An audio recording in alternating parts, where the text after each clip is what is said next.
திருப்பாடல் 145:18. தம்மை நோக்கி மன்றாடும் யாவருக்கும் ஆண்டவர் அண்மையில் உள்ளார். என்றும் எங்களோடு நெருக்கமாய் இருப்பவர் எம்மை துதிக்கிறோம். மது நேசம் எவ்வளவு உண்மையானது என்பதை இந்த மாதம் முழுவதும் நாங்கள் அனுபவித்து மகிழ்ந்தோம். இந்த மாதத்தை எத்தனையோ ஆசீர்வாதங்கள், நலம் நிறைந்த வாழ்க்கை, குடும்பத்தில் சமாதானம், சந்தோஷம், வேலையில் முன்னேற்றம், படிப்பில் வெற்றி, உறவுகளில் ஒன்றிணைப்பு, பாதுகாப்பான பயணங்கள், நீ செய்த அனைத்து நன்மைகளுக்கு மக்கு நன்றி கூறுகிறோம்.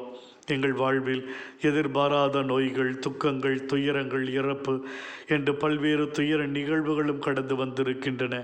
குடும்பத்தில் பலவீனமான நேரங்களில் சண்டையிட்டு இருக்கிறோம், பேசாமல் இருக்கிறோம், கோபப்பட்டு இருக்கிறோம், கடன் பிரச்சனை நெருக்கடியில் வாழ்ந்திருக்கிறோம். திடீரென வேலை இழப்பு கடந்து வந்திருக்கிறது.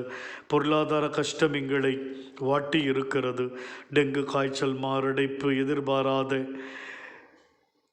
உடலை சார்ந்த நோய்கள், விபத்து என்று வேதனையோடு இருந்திருக்கிறோம். ஒவ்வொரு நிகழ்விலும் அது இரக்கத்தின் கரம் எங்களோடு இருக்கிறது. எங்களை பலப்படுத்தி வழிநடத்தி இருக்கிறது.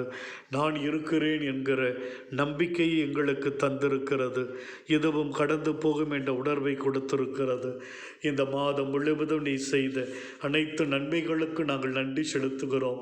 தொடர் எங்களை ஆசீர்வாதத்தோடு வழிநடத்தியருளும்.